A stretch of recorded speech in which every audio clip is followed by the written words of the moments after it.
Welcome to The Thing About Witch Hunts. I'm Josh Hutchinson. This is Sarah Jack.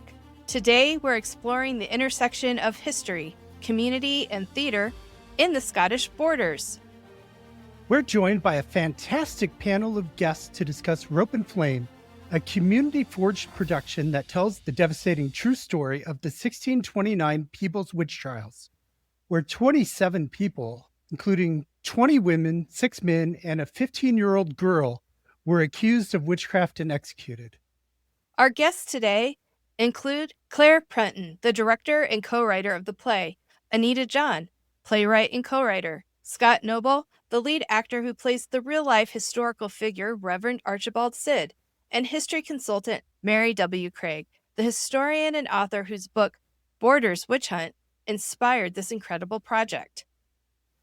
Let's dive into how the play explores the psychology of both the accused and the accusers, the dangerous power of whispers and gossip in a tight-knit town, and how local communities can come together to honor their shared and complex history. Community life in all its texture across generations comes alive in this discussion. Prepare to be transported and transformed. Welcome to the Thing About Witch Hunts podcast. Please introduce yourselves and tell us about your role or any background information you'd like to share. Yeah, my name is Clare Prenton. I'm a theatre director and a writer and a producer now as well. And I live in the Scottish Borders, just south of Edinburgh. And I'm directing and have written, along with Anita John, and a third female writer, Vivian Reid, Rope and Flame. And it's the story of the Peebles witch trials, which happened in our town in 1629. Shall I go next? Hello, I'm Anita John, and I'm a playwright and also a poet and a short fiction writer. And I enjoy writing about from the female point of view, and also I enjoy writing about historical events. So this project, Rope and Flame, really suited me. I also enjoy writing collaboratively, so it was the perfect project. And a great delight to work with Claire and Vivian in writing the play collaboratively and using Mary Craig's book as an inspiration. So yeah, I'm sort of dabble across all the genres, but I love playwriting because of its collaborative nature. And I'm also based in the Scottish Borders. I'll go. I'm Scott Noble. I'm an actor. I'm also based in the Scottish Borders, in the same town as Clare. I've been acting for a number of years. I've worked with both Claire and Anita and Vivian in the past. We work quite well together. And yeah, I'm playing the lead character in the play Rope and Flame, which is a great. Hi, I'm Mary Craig. I live in the Borders. I'm originally from Glasgow. I'm a historian, community historian and writer, and my focus tends to be ordinary people and how they are affected by the laws that are passed by governments and kings and queens.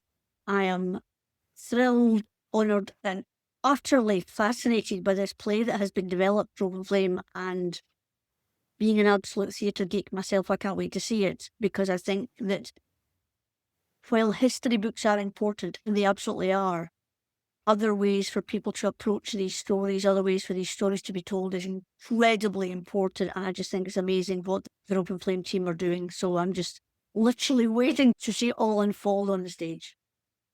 Thank you, everyone. What does the name Rope and Flame signify? What does that mean? I'll start with that one. Well, unfortunately, it's the method by which those who were accused of witchcraft were executed. And I know in different witch trials, the method of execution would be different, but certainly from Mary's book and the research that we did through Mary's book, Borders Witch Hunt, and the chapter specifically on Peebles, which is what we have focused on, it was that people were worried, as it was called, or strangled using rope. And then unfortunately, they were burned in tar barrels. So the Rope and the Flame is a very shortcut way of giving it a very bold title, which cuts to the quick about what actually happened to 27 men, women, and a child of 15 in Peebles in 1629.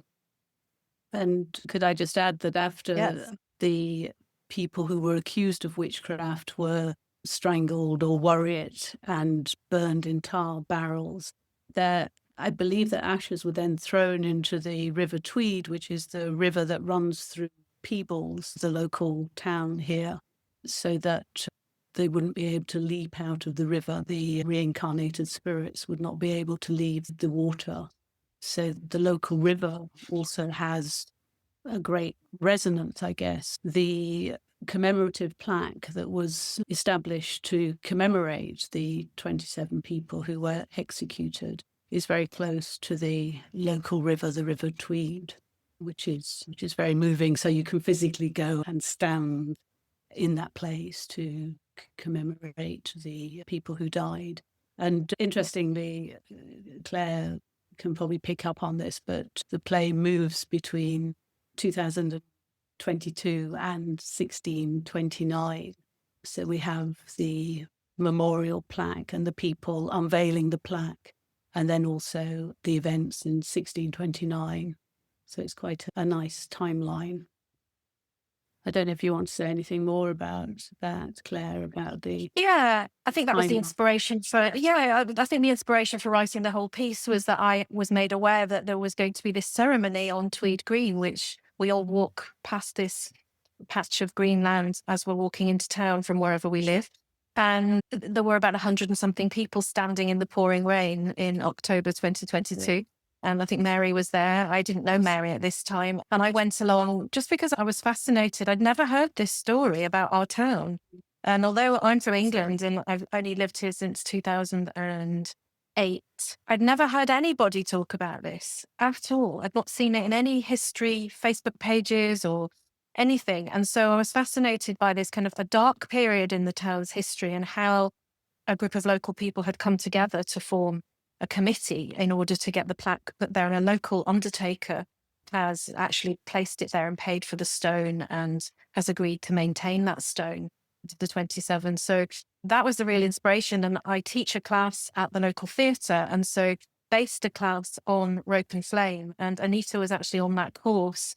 And Vivian, who was the other co-writer, came in to teach that class when I couldn't make it one day, and became so absorbed in the story and Mary's book that she asked, could I write it with you if it ever goes any further? And after that course was finished, I sought to find funding. And the funding has come directly from a fund called Destination Tweed, which is a fund from the Heritage Lottery Scotland lottery grant. And that is to find projects, cultural projects, that honour in some way the history, legacy or culture of the Tweed. So this project is doing quite a lot of things in one, because it's a community theatre project. So we brought 40 to 50 people together who perhaps didn't know each other. And at the same time, we're honouring 27 people that none of us ever met and remembering them. And it's all happening in a theatre that sits probably, 100 metres or less from the River Tweed as the crow flies. The whole project has a real resonance, not just for people who are interested in theatre, but actually people who are interested in human rights or the danger of gossip or with social media and things. So we have an education strand rolling alongside this project. I have 2 teachers writing digital education packs and PowerPoints for schools to look into that, about the dangers of gossip and not fact checking, and what does it mean when your family's name is dragged through the mud, and what does it mean generationally. And so when I was talking to Mary about this project and said that we'd also been funded through a charity called Inspiring Life, which is a mental health and wellbeing charity. And Mary said that the last chapter of the book, which she's just launched but hadn't quite completed or was still finishing touches, actually was about generational trauma. So this then became a really powerful part of the application for getting the funding, was that we're working with a wellbeing charity. The project is about wellbeing. We hope that everybody that's involved in the project have a lovely time doing it and gets to meet people in their community to build community. But at the same time, we are, in a very honest way, looking at the surnames of people who were the accused, but also the accusers, in hopefully a really balanced way, and not pointing the finger at anybody, but simply trying to explain culturally, historically, why it happened as it did. And even Scott's character, the Reverend Sid, who was responsible for the executions, we've taken not a wholly sympathetic view of him, but we've taken a view of him that he believed what he believed at the time. He was a man of his generation. He was a holy man. And he believed that witches were amongst us, and he was doing his job and to the best of his ability. And there is a quote in the Bible that says, "Thou shalt not suffer a witch to live." I think that's right. Mary will correct me if that's not right. Mhm. And that's the King James Bible. And we know that King James was very interested in witches and witchcraft, and having directed productions of Macbeth myself in the past, both the opera version by Verdi and the professional version, all of these links with James the First and Sixth of Scotland, as we call him up here, and where we sit in the King's Meadows, where my house is just here, I'm very close to the King's Meadows, and the whole area is very Jacobite area. We have Traquair House just a few miles down the road, which is where Catholic priests were hidden, where Mary Queen of Scots nearly lost King James when she was pregnant with him because Darnley was trying to make her go horse riding to miscarry James. And so the whole area is entrenched in the Jacobite story, in the history of witchcraft. And of course, the 1620s were right in that period of just post-Reformation on the border. And Mary can speak more accurately about this, but Mary's theories around why was the borders such a hotbed for witches. And there's some very good reasons for that, which I'm not the historian, so I'm not going to go any further on that. But all of this has certainly informed the script writing and the conversations that Anita and Vivian and myself have had. I think that's really key because often what happens is we tend to go with witches good, accusers bad. And I will never excuse the behaviour of the likes of Archibald Sid and his cohort, but you can have some understanding. They genuinely believed in God and the devil, as did everybody, and they genuinely believed they were under attack by the devil. So if you are a good Christian and you are a man of God, then you are going to fight the devil and you're going to fight his handmaidens, witches. So, as I say, the fact that their good religious faith tipped over into zeal and chaos and torture and death, I will not excuse, but you can understand, you can at least explain that was why they were doing what they were doing. They genuinely thought they were doing good. They thought they were fighting the devil. And as a man of God, what else could you do? So it's really interesting.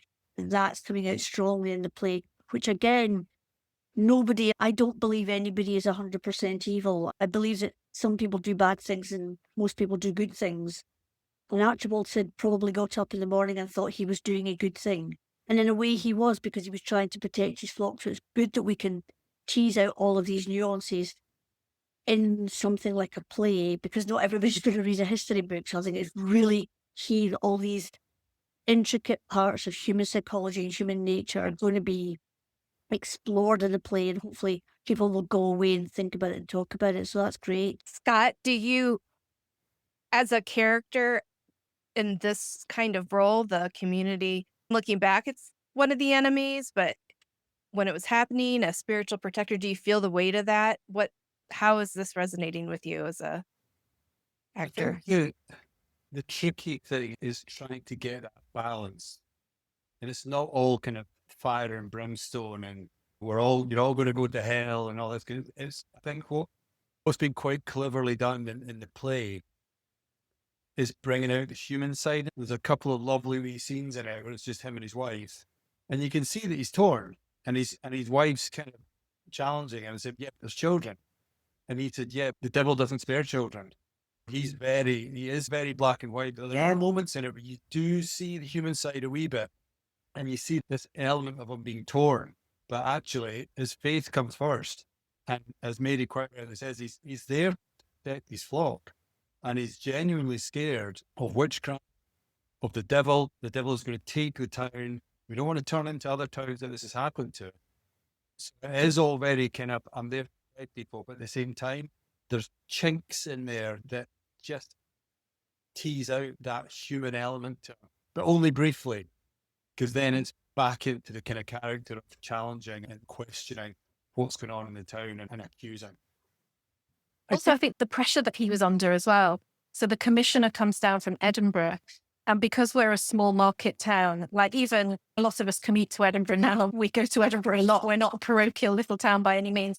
But I think that sense sometimes when people do come down from Edinburgh, the capital of Scotland, there is that sense of pressure that he has to deliver, and he has to deliver on this promise. So it's not I wanted to show actually that it wasn't entirely his decision. There were other powers bearing down on him from above. Yeah. I think it's so important to explore what the accusers were thinking, because they're the ones I think we really need to understand. Why were they making the accusations that way? That's important to understand our own psychology today and how we're capable of doing awful things like this. And so we need to understand where they were coming from and the actual fear that was driving all of this. Yeah. Anita, I don't know if you want to speak to that. I think it was a very difficult period in history, wasn't it? I think that the Scottish borders had gone through very difficult times with famines and crops failing. And I think when people are going through difficult times, it's very easy to point the finger at other people, especially minority or vulnerable people. And I think it's possibly driven by a sense of fear. And at the same time, there was the whole, Mary will know more about this, but there was the whole religious fervour. Calvinism and Protestantism had come into the country, and the old Catholic ways were dying out. But a lot of people have been practicing Catholicism all their lives. And also there was this, that it used to be okay when people followed pagan rituals, doing something maybe like carrying a rabbit's foot for good luck. And suddenly, if you were seen to be carrying a rabbit's foot, for example, people might start saying that's not in line with Calvinism, Protestant thought. Why is that person? That's highly suspicious. So even the smallest acts of paganism, I think, were seen as began when they used to be okay. They then, because of the change in religion, they came to be seen as something that was associated with the devil. And I think that, I'm sure, just like our society today, I'm sure there were many, many other pressures as well. But I think those were two of the main ones. And then once someone accused someone of witchcraft or started talking about them behind their back, of course, that grows and becomes bigger and bigger. So in the play, there's a scene where everyone starts whispering about other people. And I think also by pointing the finger at other people, it pointed the finger away from yourself. If you were talking about someone else, hopefully that person wasn't talking about you. But there's it's a really nice scene in the play where the townsfolk begin whispering about other people and essentially slandering other people. But you get this feeling of whispers through the town that grow in volume. And once someone was accused of witchcraft, of course, it was very difficult to prove your innocence, almost impossible. And in the play, three of the characters that I concentrated on, who were because there were 27 people accused of witchcraft and 24 people were tried and proven guilty, but three of the characters, the case against them was unproven, and they went back into jail for another 6 months. And some of the things that we imagined they were in jail for was one person cursing someone else's crops, for example, and then the crops fail. So things like that were taken as signs of someone being associated with the devil and having the devil's help. I mean, there are other examples as well. I don't know, Claire, if you can think of any. Not going to church, saying yes, that you were ill and not going to church, and then being seen dancing on the Drovers Road. So there was a Drovers Road which went through Scotland, through the borders, and people would take their cattle to Smithfield Meat Market in London. And it's right at the back of my house where I walk my dog every day. So this idea that people were seen dancing over here when they should have been at the kirk was perhaps enough. But Mary will also say that in her book that if somebody said you were a witch, you were a witch. There were 4 different We talk about 4 different ways that you might have been described as a witch. Some of the women perhaps were midwives or herbalists on this sort of thing that was tolerated absolutely fine 10, 20 years before.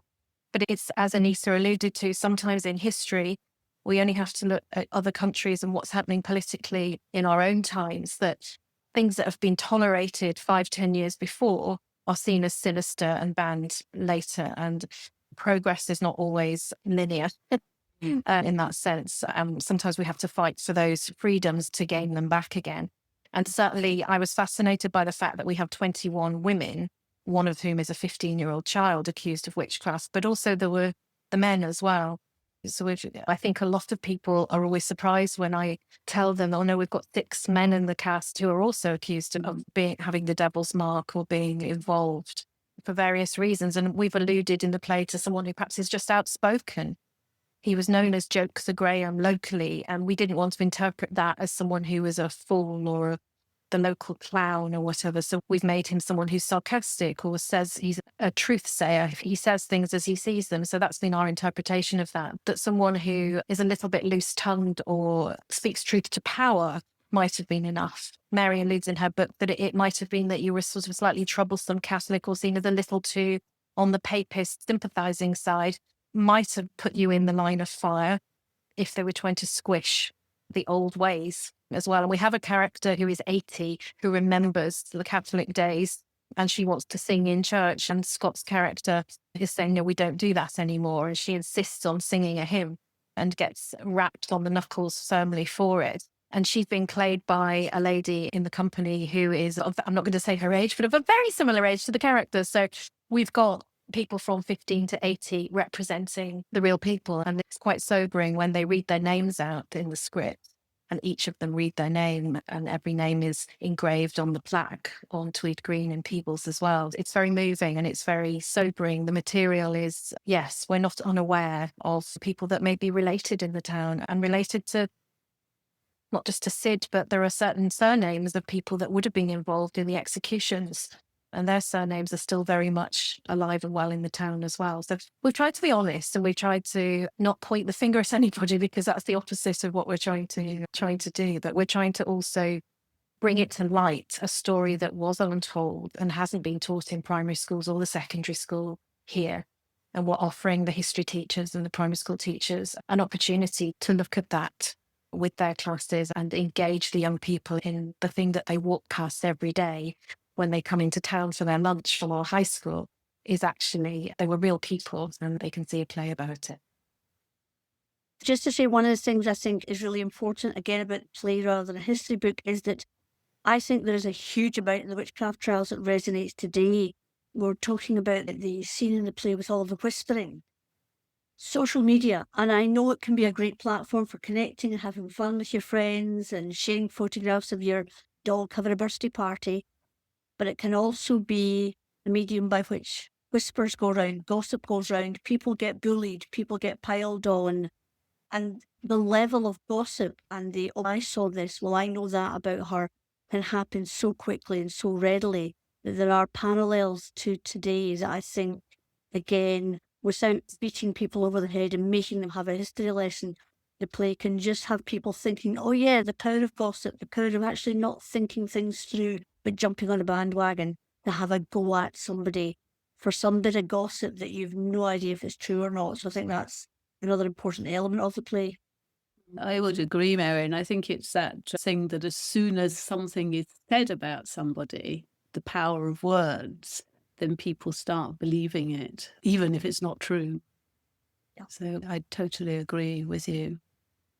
And obviously Arthur Miller's The Crucible springs to mind. We knew that we've all studied it at school in the UK growing up, and it's a wonderful play. But to have 3 female writers writing about these mainly female characters that are accused and not seeing it as hysteria at all, but actually the coercion in the case of our 15-year-old Isabel Haddock, a young girl from West Linton, we're explicitly showing how she was coerced into pointing the finger at other people through just sheer terror, through men demanding of her to name names. And so she does. We're not implying that there's any hysteria in the town other than a rational anxiety because people were being accused and executed. So I think that's where we kind of part ways from the wonderful Arthur Miller, in that I know feminist critics of his work would critique that notion of female hysteria. And I love the fact that we have 6 characters in our piece. I don't love the fact that 6 men lost their lives, but I think it shows our audiences that this was not just a female problem, and certainly not in our town. And with Claire, you touched upon the character Isabel Haddock, and what we have in the play is people accusing her of talking to the animals and the animals talking back. And it's something as simple as that can then lead to whispers that she's in league with the devil, that she's a witch, that she has certain powers. So just very, very simple statements like that. And of course, she does talk to the animals. She's a farmer's daughter, but the animals don't talk back. It's, yes, the power of words and slandering. I'm just really amazed by what's happening.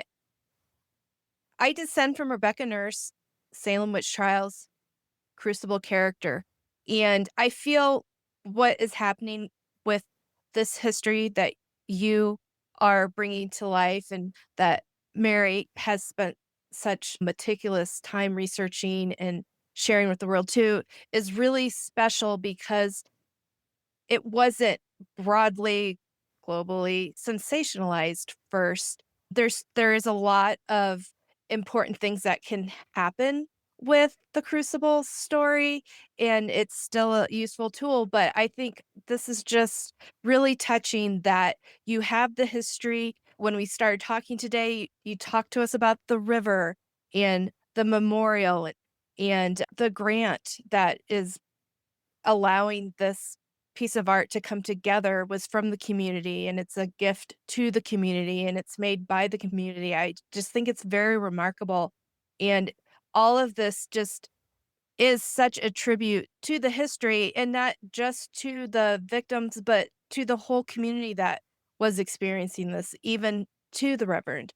I'm really amazed by how this is all coming together. And I think back to our first conversation we had with Mary Craig a couple years ago, and I remembered that she had attended the memorial. And at that time, I didn't quite recognize even how special an opportunity that was. These memorials and these communities don't prop up every day. That's very special what's happened in Peebles. Yeah, and it was a gentleman called Simon Ritchie, a local campaigner, and Elisa Smith. What was lovely about that, Elisa also at the time worked in the theatre. She worked in the cafe at the theatre. So we are a very small community here. So there are lots of links. And Elisa asked me, did I know anyone who could play fiddle for the memorial? And I put her in touch with a lady that I knew who is a fiddle teacher and a musician, Frances Taylor. Now, Frances is our musical supervisor on this project. So there's all sorts of kind of wonderful overlapping community things happening, which is that Frances played, she was there in October 2022, and now she's the musical supervisor working with a community musician who's playing the fiddle in the play.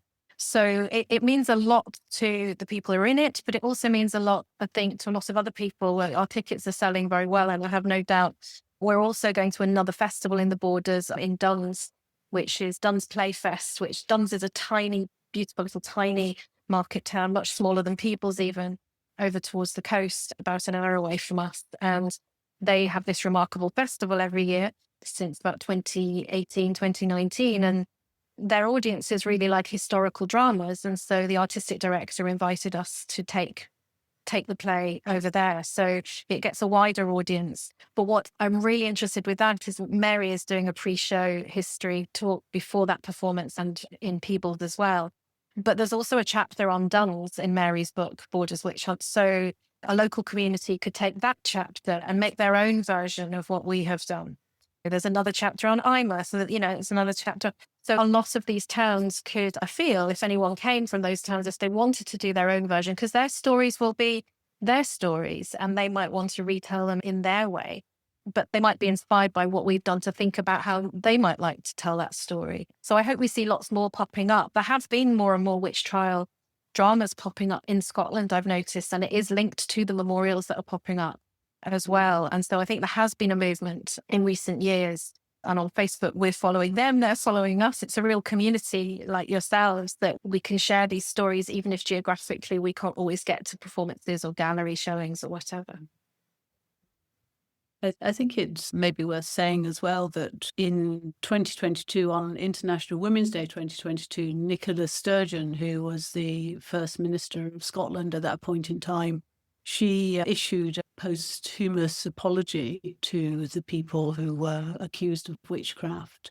And I think because of that, I think maybe that's why there has been such an interest in creating memorial plaques and people reclaiming the history of those persecuted against witchcraft, which is interesting that it happened so quickly after that date, International Women's Day 2022. And I know that the Wellbeing Festival that we're part of, Inspiring Life, we're really interested in the stigma that surrounds mental health and well-being, but also the stigma that surrounds when mud sticks, this negative bias that we have as human beings. That I always say, if somebody tells you 19 wonderful things about Josh, but if they tell you one bad thing about Josh, that's the thing that you're going to remember. And that's how our brains work. It's how tabloid newspapers in the UK work. It's how any kind of system that operates on gossip. I'm sure it's how the corridors of power in Westminster work, when people are lobbying and chatting and whispering in the corridors of power. And I think that's really quite sobering. And I hope that what the play does is bring a dark period of history to light so that we can talk about it. Because I think it's only through talking through these things and people saying, oh, actually, you know, that family were just an ordinary family. They just happened to be perhaps poor or on the wrong side of a religious divide, and the generational trauma that came from that for them, from being from a bad family or being seen to be, or they're a little bit funny, we don't like them. But that's what Mary picks up in her latest book. I know I haven't read the final chapter yet.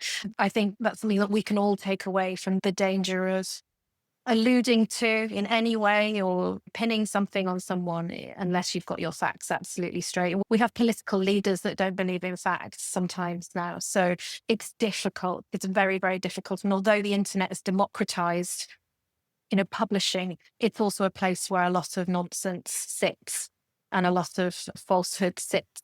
So I think, making sure that children, especially students of history, understand the difference between fact and opinion, which I know is taught in primary in Scotland very firmly. But it is important in modern democracies that we believe in that. Yeah, I just want to mention, you referenced Mary's latest book. It's A History of Scottish Witches. It's a wonderful book, and we got to talk to her about that a short time ago. She also has a book I want to plug, Agnes Finney of the Potterrow Port, because we were talking earlier in this about how people aren't one-dimensional, and so characters need to be rounded, and Agnes Finney gives a insight into that, because she's not necessarily a sympathetic character, but she's a victim.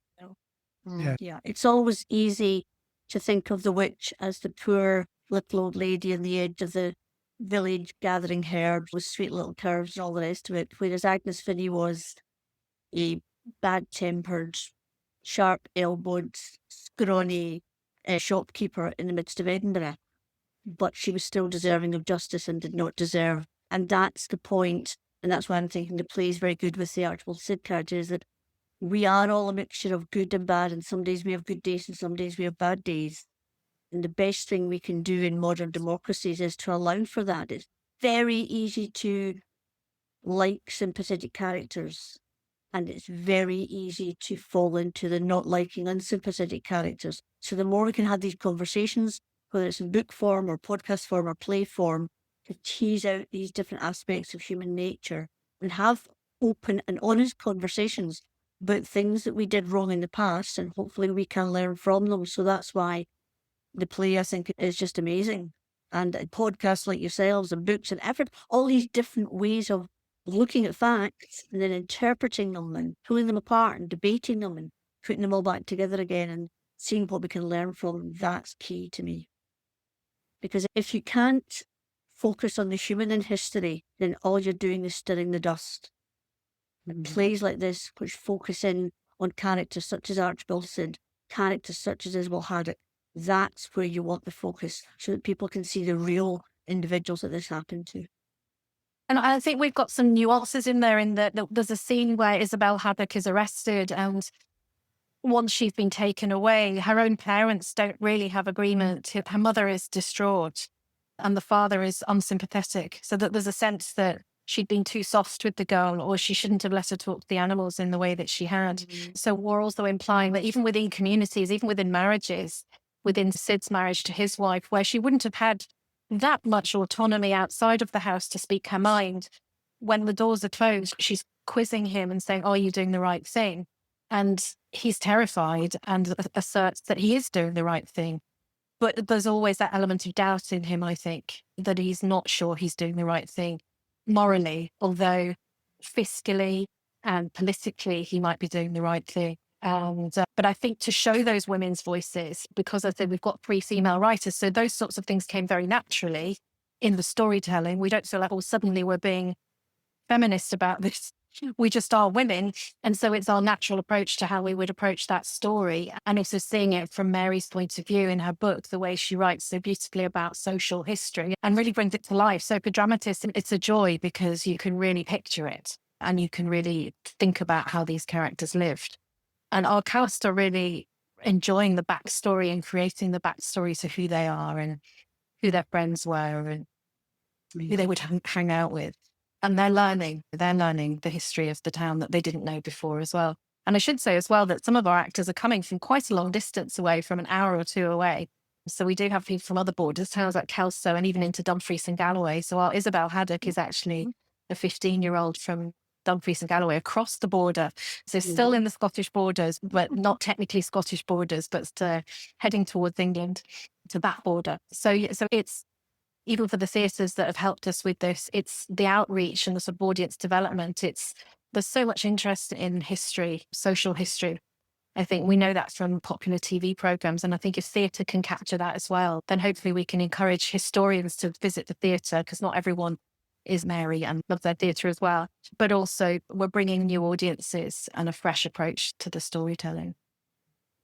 It's been wonderful to attend rehearsals, and I've only been to 2, but it's actually really lovely to see how the whole cast is working together. And I went to the first rehearsal a few weeks ago, and I went to a rehearsal on Sunday just past. And the difference, you could feel the difference in the bonding between individuals in the room.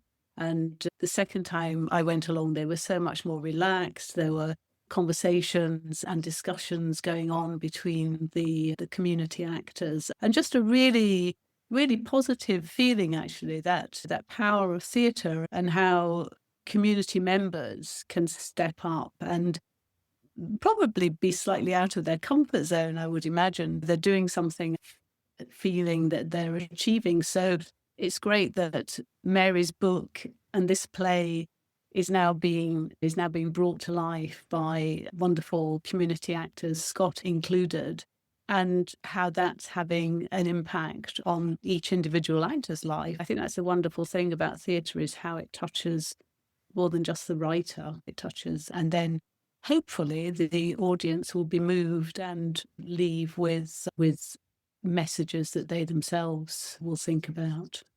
I'll jump in at that, because you're right, Anita. There is, as each week goes on, there's a different energy in the room, and there's more energy every week. People are getting a bit more relaxed. They're getting to know who people are, even though I still can't remember most of the people's names. But A lot of people to remember. a lot of people to remember. But someone said to me on Sunday there, a friend of mine, he said, what's really interesting is that most people, or everyone, is turning up for rehearsal. So I've done a lot of community theatre in the past, and often people will get in touch and say, oh, I can't make it, or I'm going to be late, or oh, I can't do this week, or whatever. There'll be excuses.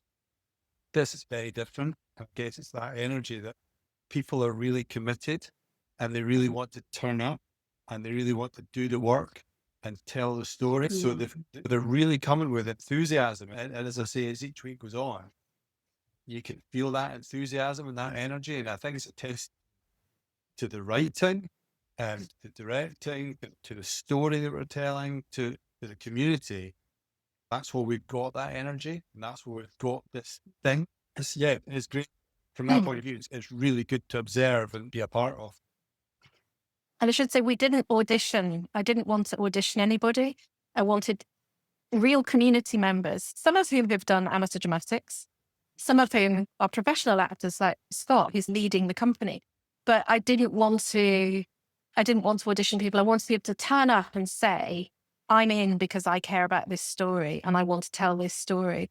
And my job was to get them there, and they would just trust me. But their job was just to give me their commitment. And I think they have. I mean, before Christmas, when the posters went out, we had to close a week early because we had so much interest that I already had quite a long waiting list. So I've been genuinely taken aback by the numbers that came forward, but also in hindsight, not surprised because it's such an important story to be told. And I think that's why that commitment level is there. Everyone's getting a lot noisier because they know each other now. So I'm having to wave a bit louder, but that's lovely. That's what you want, because they are learning each other's names, and they are getting to know each other, and they're appreciating each other's scenes. And I should say, the way that we wrote it, we didn't sit and write together, the three of us. We each wrote different scenes that complemented the other, or we sat and had sort of development meetings. But then Anita would say, I've got an idea about this. And so I would say, well, you should write that scene because that's your passion. And then Vivian wrote some other scene. Vivian writes really beautifully for film as well. And so she writes really sparingly. I sort of tend to write more comedically and more in a more florid style. And Anita is somewhere in between us, I think. But people are saying they can't see the join, which is lovely, because the tone is there, because we work very closely together and we have quick meetings and so on. But it's been I've been amazed at how easy it's been for three of us to write together. It seemed really a really easy process, didn't it? It did, definitely. And it's quite interesting now looking at the script, because sometimes I can't remember which bit I wrote. It's sort of all blended together. But yeah, it was very interesting. And as Claire said, the script first formed through the course that Claire ran, which was an exploration of Mary's book and the story, the narrative story of the witches in Peebles. And we did quite a lot of improvisation around the devil and how the devil might appear because of this real belief that the devil existed. So there's quite a lot in there about how the characters in the play think the devil looks, which is quite interesting. Each character trying to outdo the other with descriptions of the devil. And so we had this sort of foundation, didn't we, Claire, which we did a script in hand reading of. I can't remember when we first started the play, actually. I think it was 2023. It was pretty soon after the memorial in the October. I think it was the following spring. I remember. Yeah. And we had a script in hand reading, and I actually read some of the pieces, some of the narrative pieces out, which I really, really enjoyed doing. And then when Claire got the funding and we were able to delve deeper into the writing, I did think about whether I would like to be part of the acting community. But actually, I'm really, really excited about sitting in the audience and seeing the work come together and seeing how other people can bring the whole play to life. Because you'll know this, Scott, that when you're actually in the play, you don't know how it's coming across to the audience. You're very much on stage, and the demands on you as an actor are very different from the audience who's seeing the whole. Yeah, absolutely. Yeah. And with different energy, when you're at one side, when you're on the stage doing one thing, you're not appreciating. You think you know how the audience are receiving it. You can sometimes get indications and silences where you hear a pin drop. That's when you know that you're making an impact. But yeah, you don't appreciate it. I guess what you're saying is, from a writer's point of view, you want to be able to be in the audience, feel the audience energy, and watch the thing you've created. Yes. Yeah. There's a real thing to be said about as an actor, being able to take literally words from a page and just make a character and make a play, make people and tell a story in real life.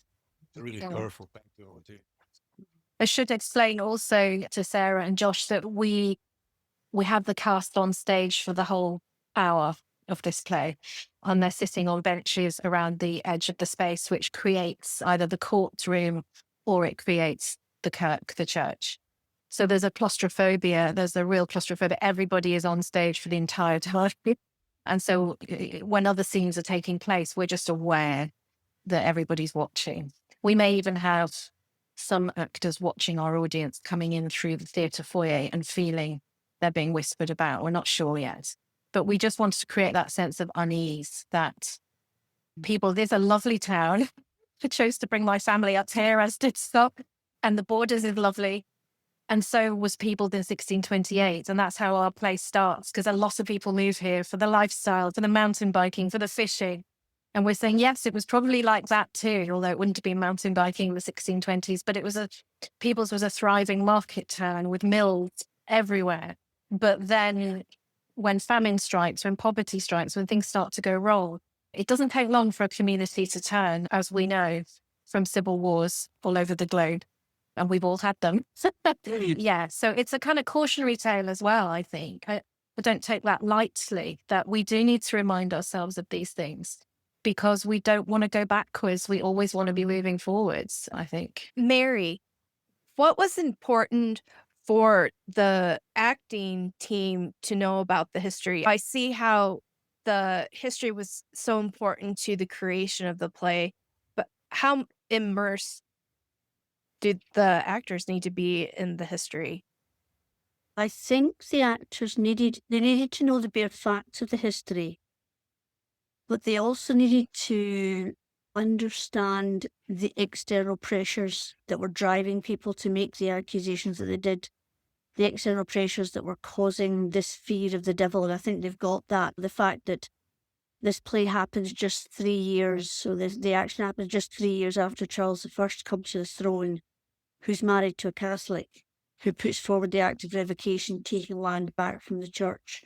It's a period of extreme turmoil, and they needed to be able to know that as a fact, and then through the magic of theatre, take that internally into their characters. What would their characters have felt like? What would Archibald Sid feel like, where he has to profess loyalty to a king as a good Calvinist Kirkman, but it's a king who's married to a Catholic?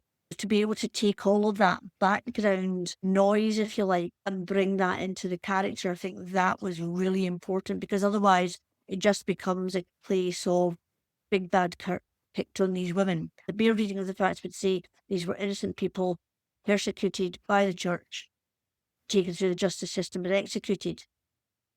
And that's true. But it happened because of the fears and the politics and the famine and the war and everything else that was going on. So that was the elements that the actors in the play had to encapsulate in their character development, as it were. It's been quite interesting, actually, because when I was last at the rehearsal, someone asked me if the toll booth, if you could still see where the toll booth was, which was the place in which 24 of the 27 accused of witchcraft were held in the prison there. And I would imagine it was very cramped and unpleasant circumstances in which they were held. But the building does still exist. It's interesting that the actors are interested in the physical place in which the imprisonment would have taken place. So I don't think you can actually go inside the toll booth, but you can see it from the outside. And it's interesting for people to be interested in the history of the town, in the physical history of it, as well as the events. If you can walk the streets, there's also an old saying in history is that boots are more important than books. If you can walk down a street, if you can physically touch a building, if you can stand in a marketplace, you get the sense of what that life was like. History is not a static bunch of facts. It's a bridge to the past. those facts form a bridge that take you back. And the fact you can see the physicality of the tall booth, the fact you can imagine being dragged there, that's what brings the whole thing to life. Yeah, and I think the really moving thing for me was that the final 3 were executed on Christmas Eve, 1629. So our play begins on Christmas Eve, 1628, and we take the audience within an hour through that year and how things changed.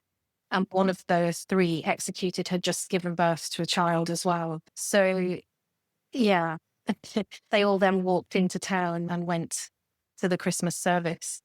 And the town is still a very religious town, I would say. It's a religiously tolerant town. We have Baptists and Jehovah's Witness and Episcopalians and Church of Scotland. There's a Catholic church. I don't think I've left anybody out. We've got Evangelical Church as well. So it's a wonderfully ecumenical town, which is one of the many reasons I wanted to move here. I thought it was quite unusually so. And long may that continue. But yeah, I think the fact that we finish on Christmas Eve will resonate with a lot of people in our audience, that how a lot can change in a year. I have a couple questions about the dates of the play. When is it happening? How can people attend, and how can people support you now? So in Duns Playfest, we can send you the links as well for this, so you can share those. It's dunsplayfest.org.uk, I believe, and that's the 2nd of May with a talk by Mary at 5:30. It's on at 6 o'clock, and it's all online. People can buy their tickets. And then in Peebles at the Eastgate Theatre, which is eastgatearts.com. It's the 15th and 16th of May, and 15th is 7:30. The 16th is 11 a.m. in the morning. It's got a nice morning show. And Mary will be doing a pre-show talk on the 7:30 on Friday, the 15th of May. And then we will all have a lovely community drink and a bite to eat together, and hopefully at some point walk down to Tweed Green together and put some flowers down on the memorial to say thank you. If you are in Scotland, you can catch a performance of Rope and Flame at the Duns Playfest on May 2nd, or at the Eastgate Theatre in Peebles on May 15th and 16th. Historian Mary W. Craig will also be giving a pre-show history talk before select performances. And be sure to get your copy of Mary W. Craig's books, including Border's Witch Hunt, which inspired the play, as well as her recent release, A History of Scottish Witches, and her other title, Agnes Finney of the Potterrow Port. These books are all available in the End Witch Hunts nonprofit bookshop at bookshop.org/shop/endwitchhunts. We want to extend a huge thank you to Clare Prenton, Anita John, Scott Noble, and Mary W. Craig for sharing the powerful story and community effort behind Rope and Flame. And thank you so much for listening to this episode of The Thing About Witch Hunts. Have a great today and a beautiful tomorrow.